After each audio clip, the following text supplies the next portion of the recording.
morning, everybody. We're so happy to have you join us here online. We have our friend Rebecca Flaherty joining us this morning on the piano and singing for us this morning. And we're just grateful wherever you are in the world that you're joining in with us here from Unity of Savannah.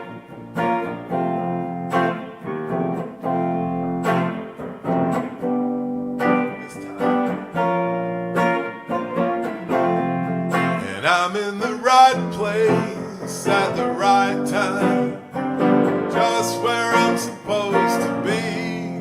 I'm in the right place at the right time, just where I'm supposed to be. I'm in the right place at the right time, just where I'm supposed to be.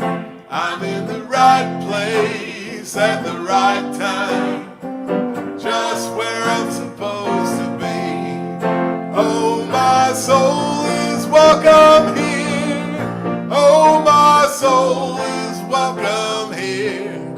I am getting the message loud and clear. My soul is welcome here.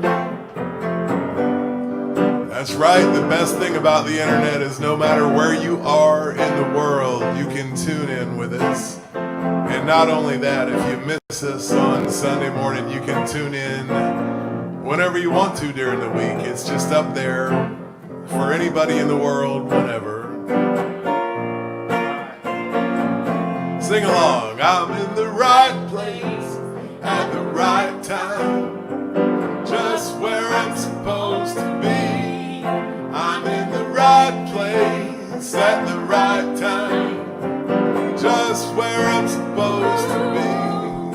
I'm in the right place at the right time, just where I'm supposed to be.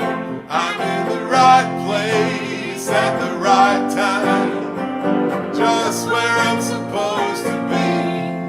Oh, my soul is welcome here. Oh, my soul is welcome here. I am getting the message loud and clear. My soul is welcome. Hey.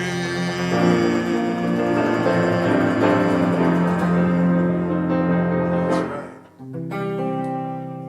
All is well in my world. All is well. In my world, all is well.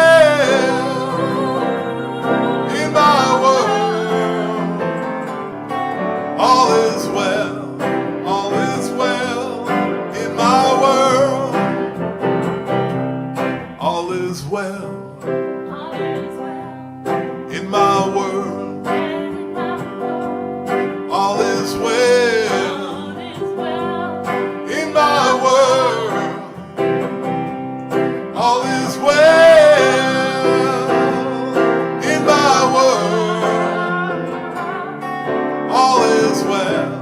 All is well. In my world,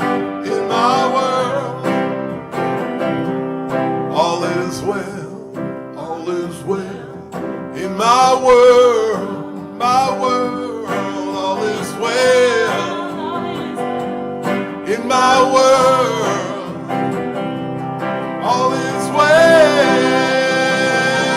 In my world, all is well. All is well. In my world, all is well. All is well. In my world, all is well. All is well in my world.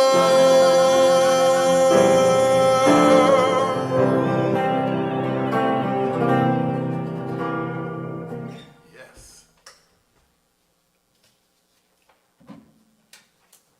Thank you, Rebecca. Let me turn this on here.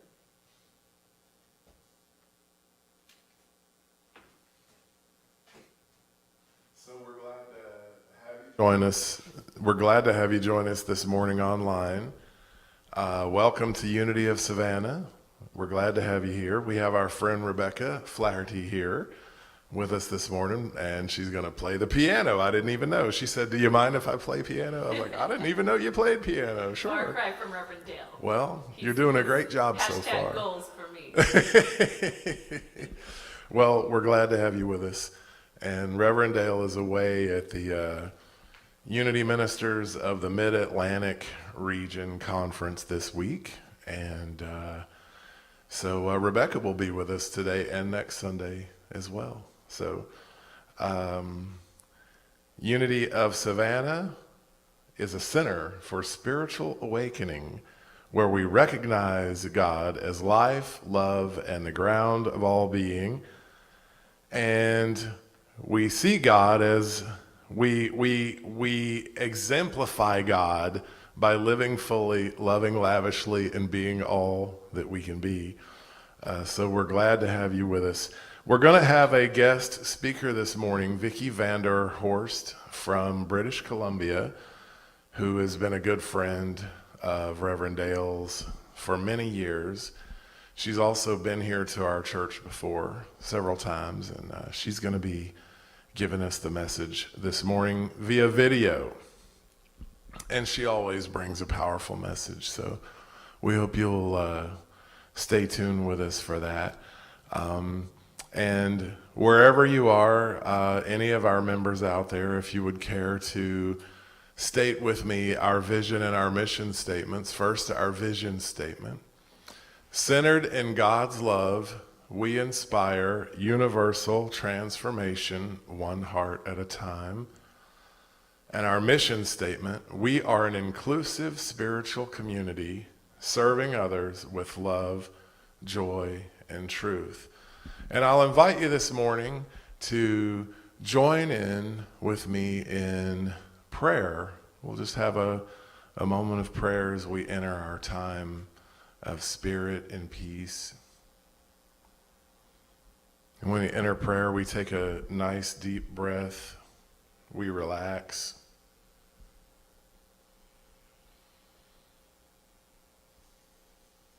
We come into the space and our awareness is that God always is.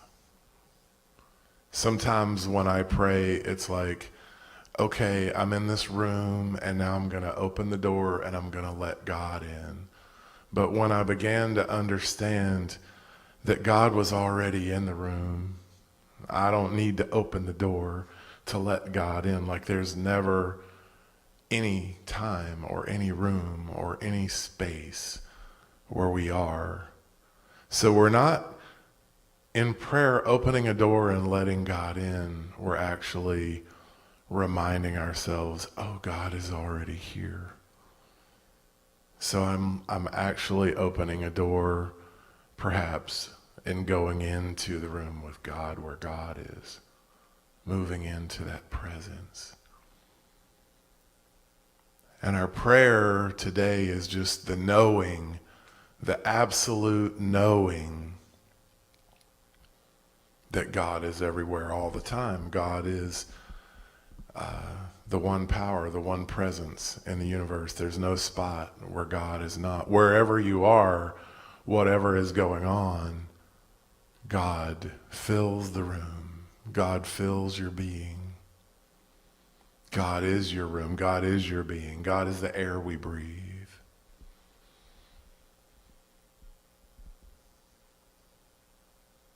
And this makes everything easy. It makes everything okay. Even the things that we don't understand, it makes everything okay. Right here and right now. We release this prayer, but we're going to hang on to this knowing. And we say, Amen. I'm going to light today's Christ candle, and Rebecca is going to read our daily word for us today. Our daily word is faith. With gratitude, I use my faith to trust in the good that is always present. even when it has not yet manifested. As I pray with faith, I discern the truth that always endures through even the most difficult circumstances. As I concentrate on harmony and love, all thoughts of lack, limitation, and discord simply dissolve. As I speak with faith, I use positive words to express my belief in myself and others as divine beings. As I act with faith, I access deep, lasting strength and fortitude that help me surmount any challenges. Inspired by my faith, I move forward with confidence. Nothing is impossible for me. Our scripture is from Matthew chapter 17, verse 20. If you have faith the size of a mustard seed, you will say to this mountain, "Move from here to there," and it will move, and nothing will be impossible for you. Our daily affirmation is, with faith, nothing is impossible for me. Let's say that together. With faith, nothing is impossible for me. Words are flying out like endless rain into a paper cup. They slither wildly as they slip away across the universe. Pools of sorrow, waves of joy are drifting through my open mind, possessing and caressing me. Jaguru Deva. Oh, nothing's gonna change my world. Nothing's gonna change my world. Nothing's gonna change my world.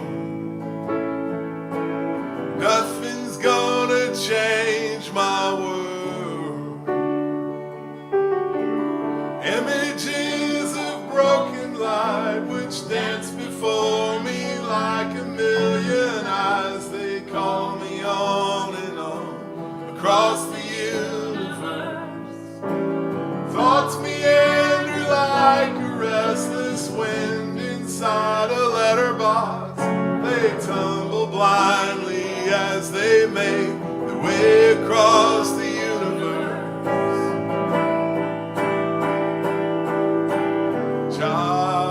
Jaguru Deva. Oh, nothing's gonna change my world. Nothing's gonna change my world.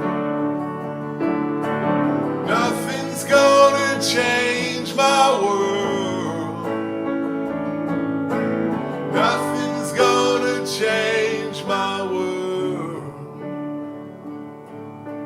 Sounds of laughter, shades of life are ringing through my opened ears, inciting and inviting me. Limitless, undying love which shines around me like a million suns. It calls me on and on across the universe.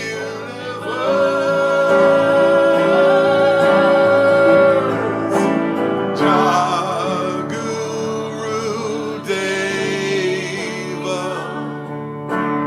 Oh, nothing's gonna change my world. Nothing's gonna change my world. Nothing's gonna change my world. Nothing's gonna change my world. Nothing's gonna change my world.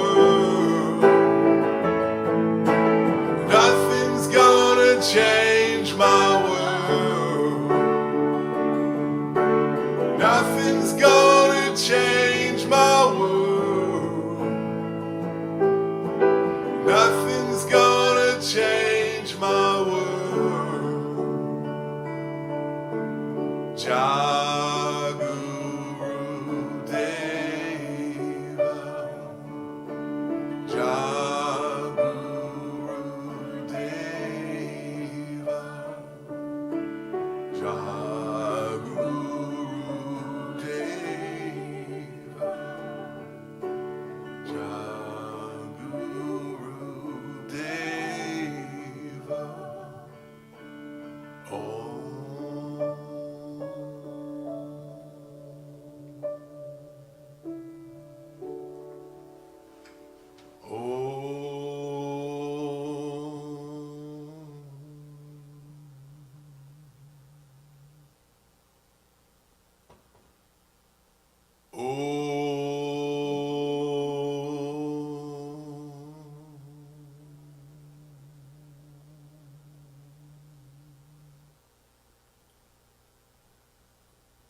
Invite you now to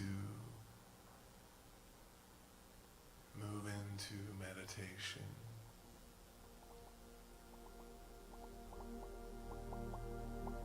Having already established in prayer the God presence,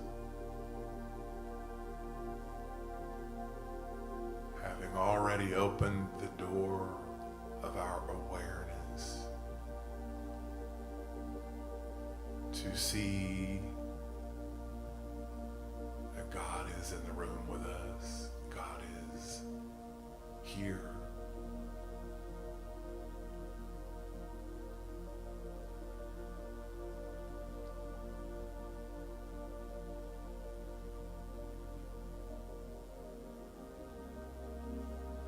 We can rest in a great knowing.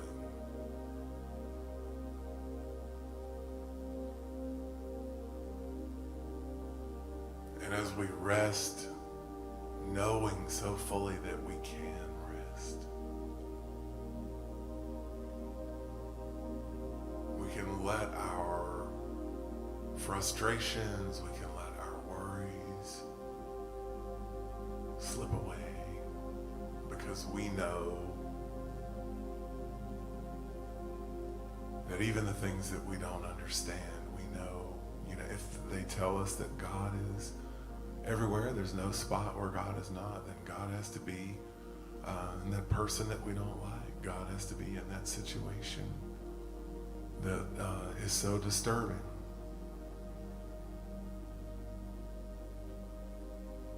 And so we can let go of our worries and our frustrations and our need to understand.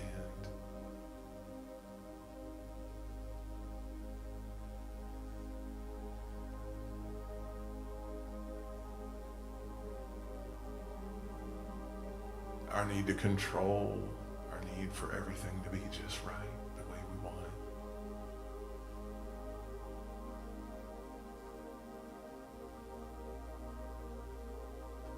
Feel the pressure, any pressure that might be around your eyes, your forehead. Just feel it release. Just feel it release. Let your shoulders and your neck release.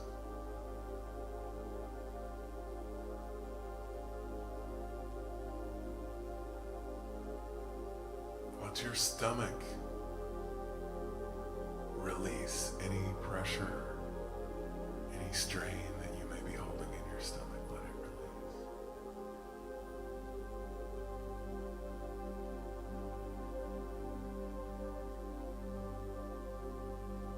Your hips and your thighs,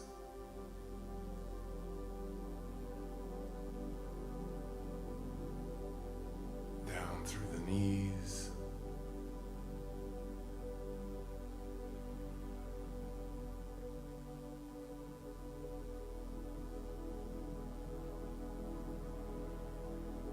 the trials, and finally defeat.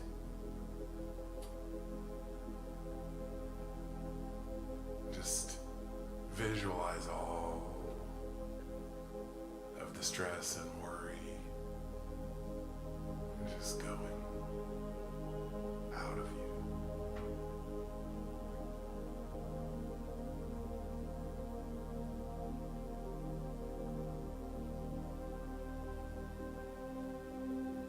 Because it covers up our love, it covers up our joy and our peace.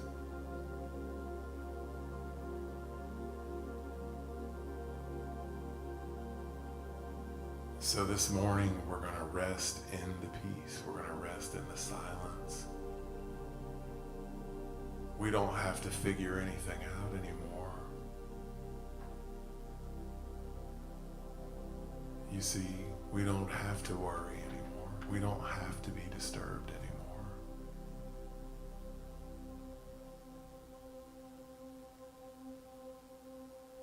Because you see, there is peace. There is silence. There is solitude. In this moment, in this time, in this space, wherever you may be, you see, it's there. Peace, silence, solitude, God, Spirit, the great mystery. It's everywhere.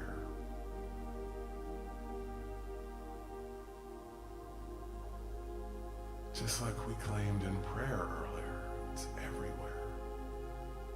I need to constantly open my awareness to that.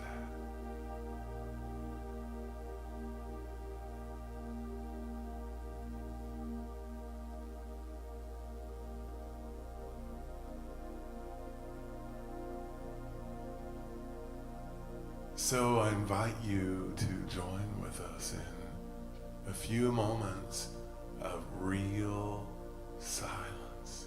No thinking, no worrying, no figuring.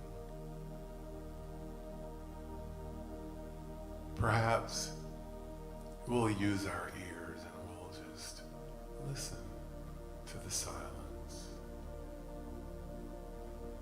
Listen to whatever sounds we may hear, wherever we may be. Just acknowledge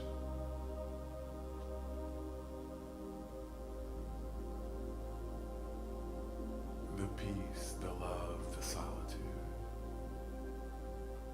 the joy, the gratitude.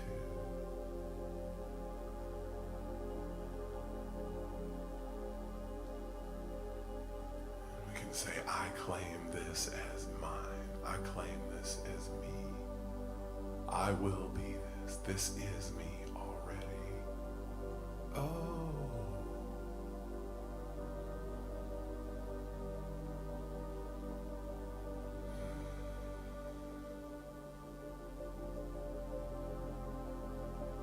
Let us rest in the silence.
presence of the Lord is in this place.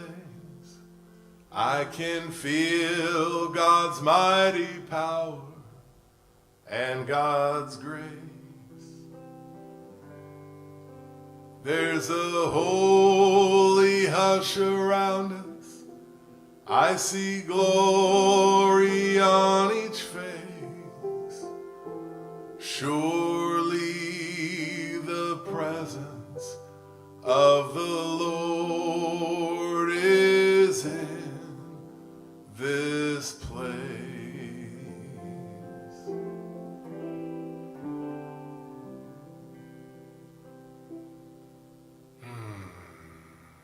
Surely the presence of the Lord is in this place.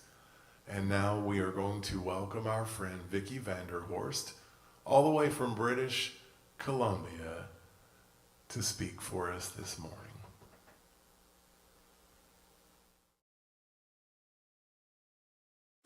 Today begins a series called Spiritual Awakening Through Life's Changes. When I was contemplating what might be a useful topic to talk about over the next few weeks, this one came to mind, using time of change as a vehicle for spiritual growth. And we are in a change right now, aren't we?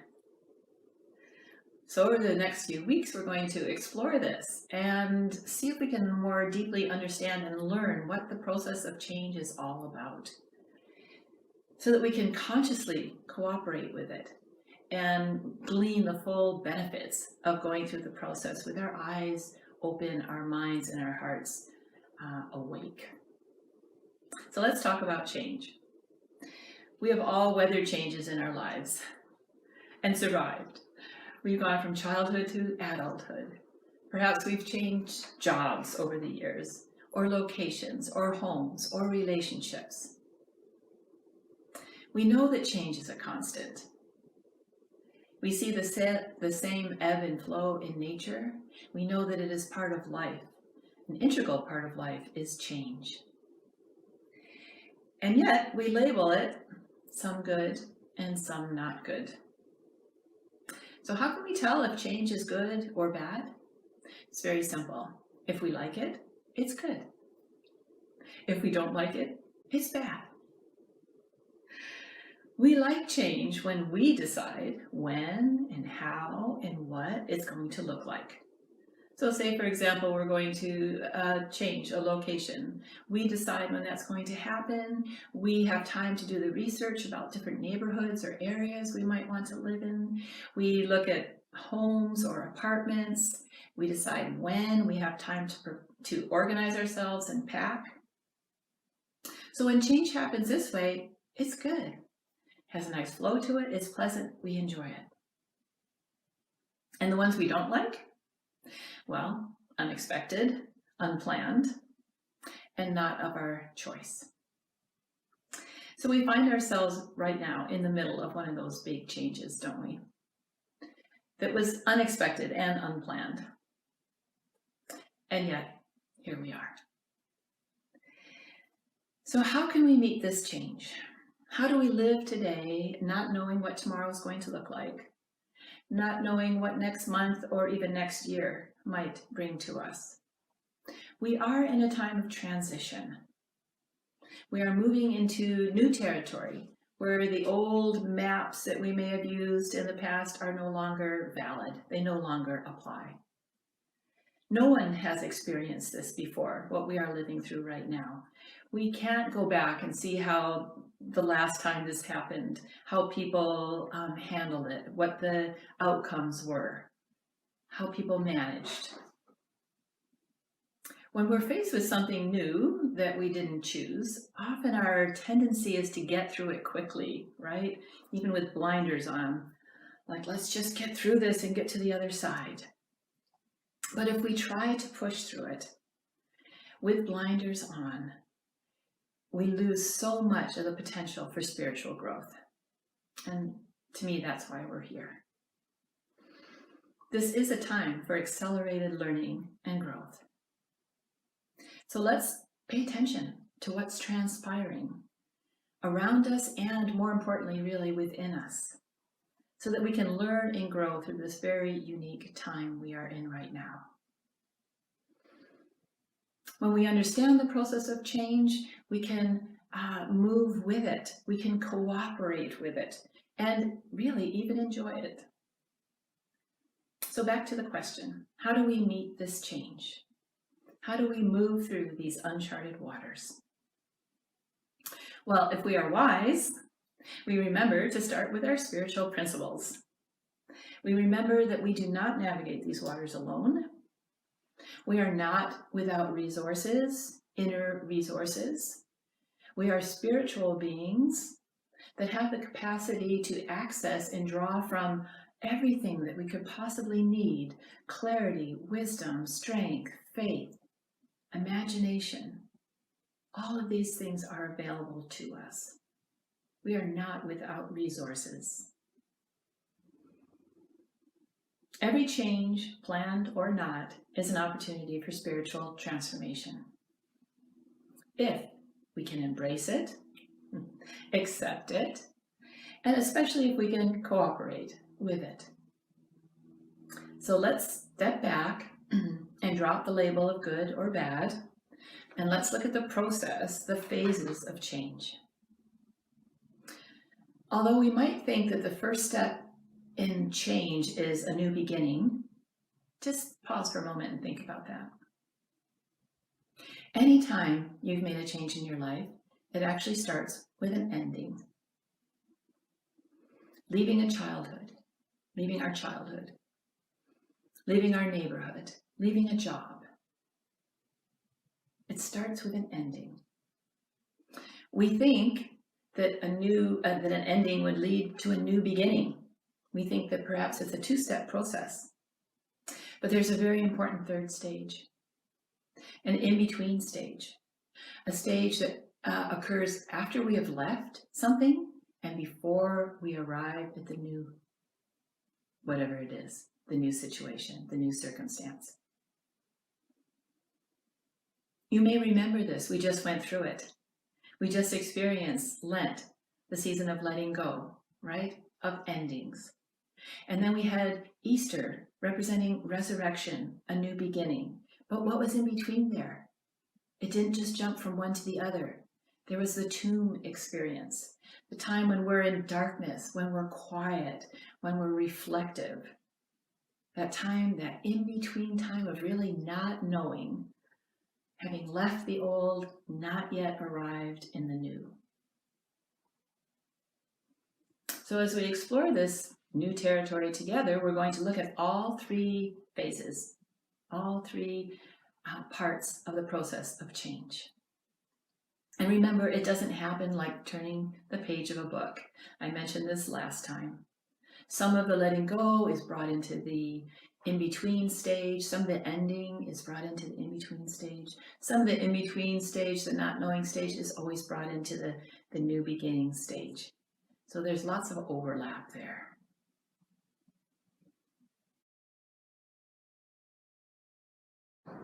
So let's see about the spiritual awakening. That's what I'm curious about.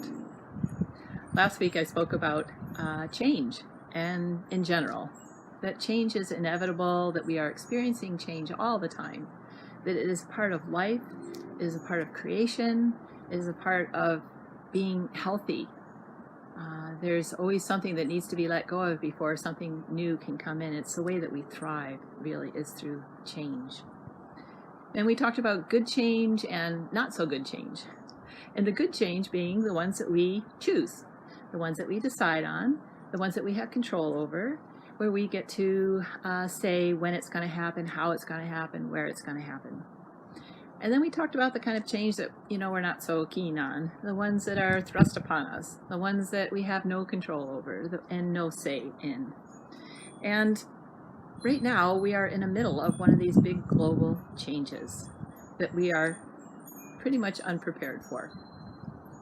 So it's important when we're going through change to explore the process of change and also to understand the phases of change.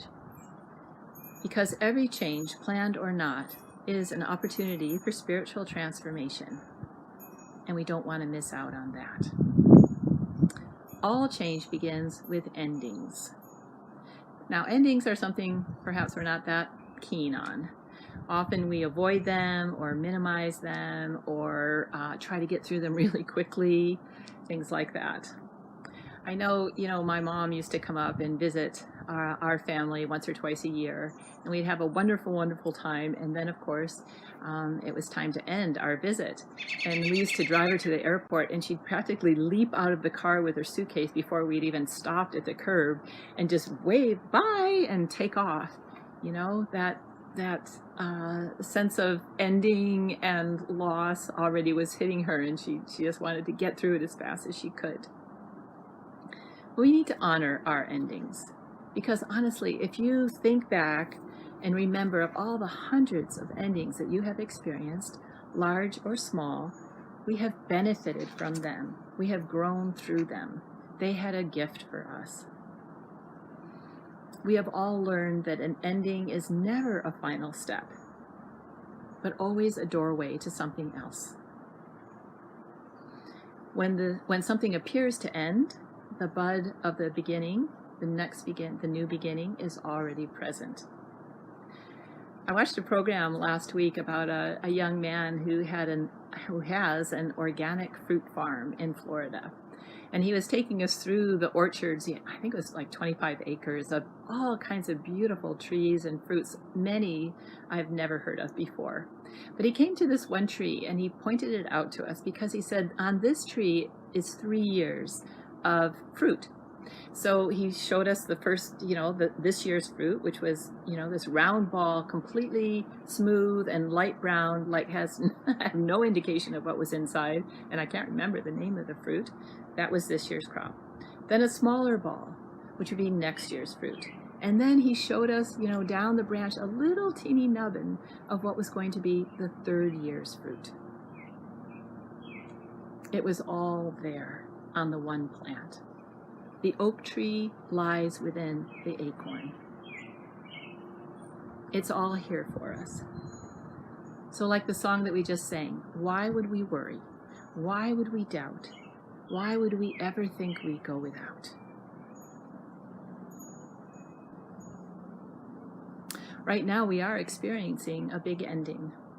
We are not living the lives that we lived 2 months ago, and I'm sure you can think of many, many ways that our lives have been significantly altered.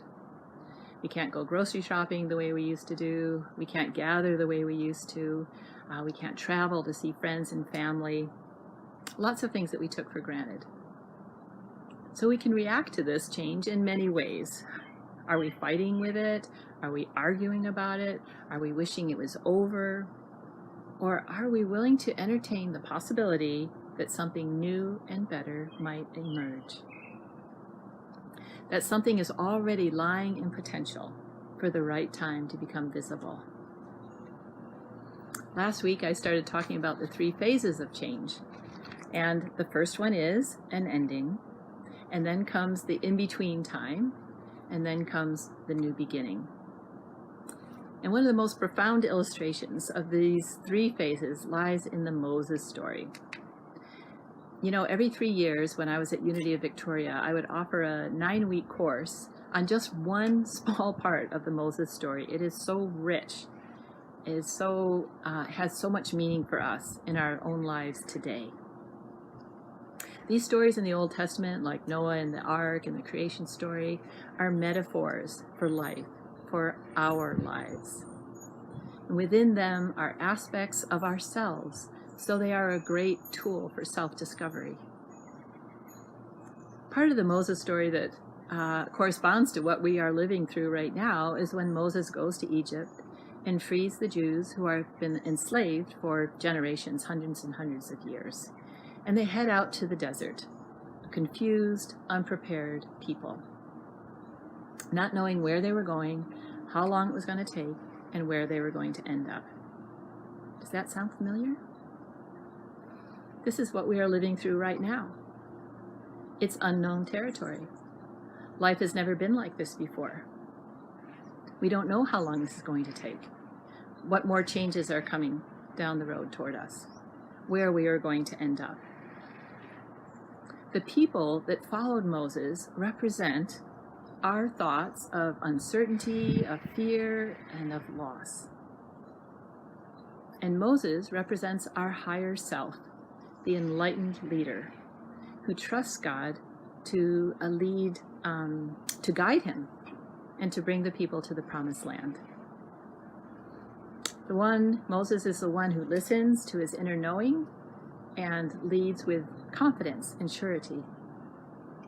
His people are constantly badgering him with questions. How long is this going to take?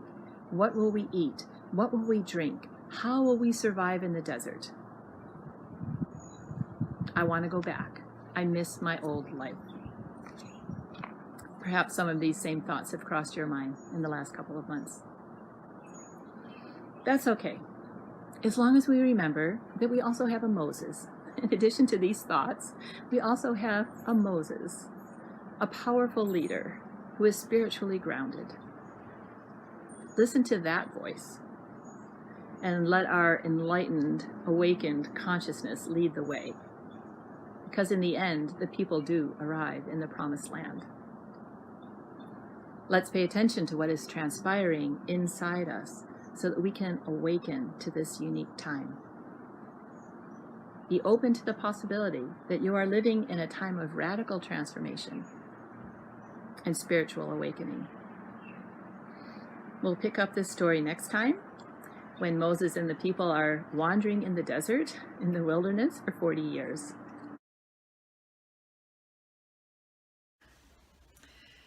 We are entering our third month of distancing.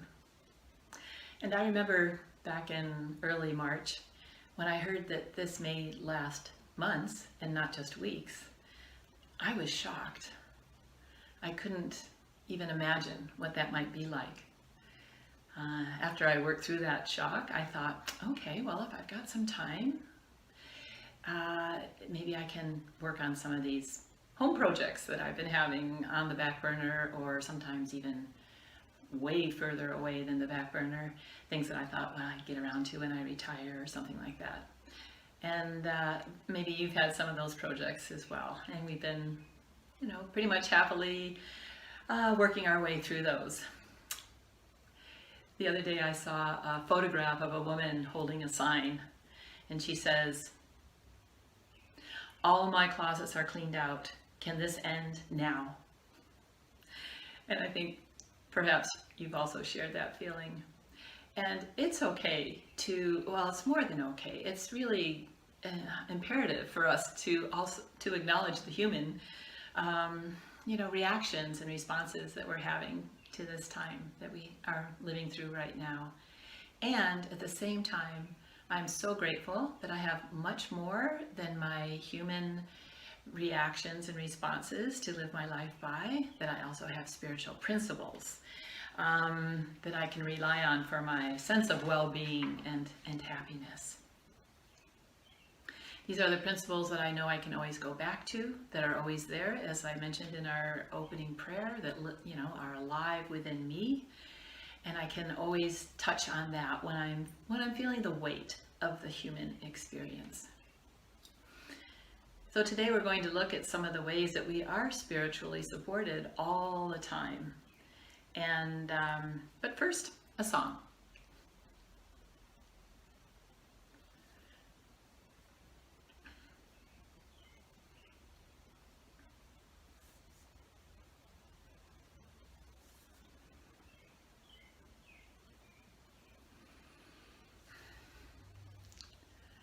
A few weeks ago, we started a series called Spiritual Transformation Through Life's Changes. 3 months ago, all of humanity, we included, entered the school of life change. And some of us might be maybe reluctant students. Some of us might be saying, I didn't sign up for this. Some of us might be saying, when is this going to end? I'm done. I don't remember applying. And yet, here we are. Here we are. Enrolled in a course of living life differently, not even knowing what the assignments are or when the program is complete. Part of my life's purpose is facilitating transformation. And transformation always involves change. So I've looked at ways that we have become entrenched in what was or even what is right now. And I'm excited about looking for and exploring and integrating change into the context of spiritual community. So because this is one of my passions, it was important for me to know about the topic of people and change.